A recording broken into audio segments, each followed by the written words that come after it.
All right, so the Seattle Seahawks, they went and made a huge bet this offseason. And guess what? This past Friday night, we finally got our first real look to see if that big investment is actually going to pay off.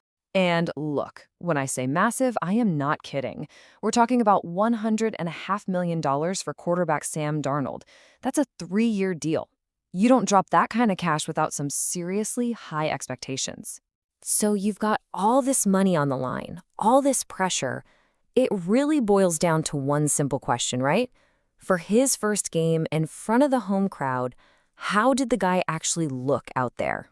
Well, let's dive right in. The answer? It was pretty clear. Darnold's debut was, honestly, just about perfect. I mean, listen to this from the Associated Press.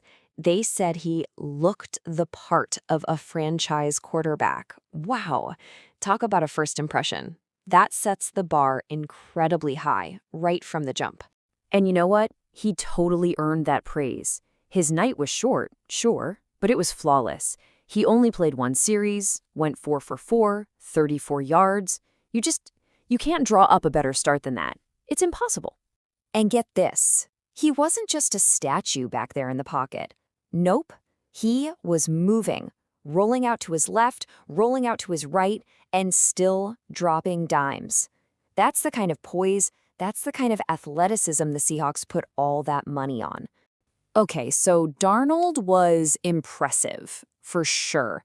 But this win, it was so much more than a one-man show. The whole offense was just clicking. In fact, as soon as Darnold's night was done, the backup, Drew Lock, steps in and just keeps the train rolling. He put on his own little clinic out there.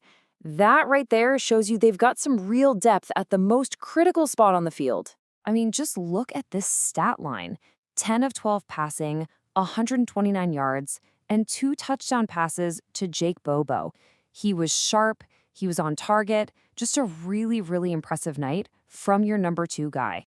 And it wasn't all about the passing game either. Oh no, the ground game was absolutely punishing.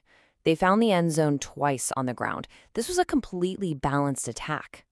So you had Zach Charbonnet punching one in during the first quarter, then Damian Martinez gets another one in the third. It just goes to show this team can beat you in a bunch of different ways. And this whole ground and pound thing, it was no fluke. This looks like a deliberate shift, a core part of the Seahawks' new identity heading into the season.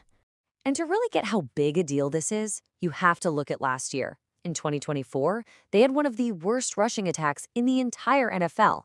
Now, they're putting on a clinic. That is a night and day difference. 268.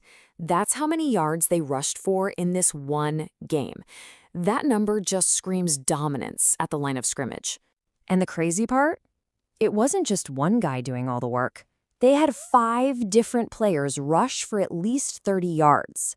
That kind of depth by committee is an absolute nightmare for defenses. All right, let's switch gears a little bit here. So QB looks good, running game looks good, but there's another really interesting position battle brewing in Seattle. You see, Noah Fant, their starter from last year, he's gone. So now there's this big question mark at tight end. Honestly, this is probably one of the most important competitions we need to keep an eye on for the rest of the preseason. And it's a classic matchup. You've got the veteran, A.J. Barner, versus the rookie, Elijah Arroyo, who was a high draft pick. It's experience against potential for that number 1 spot.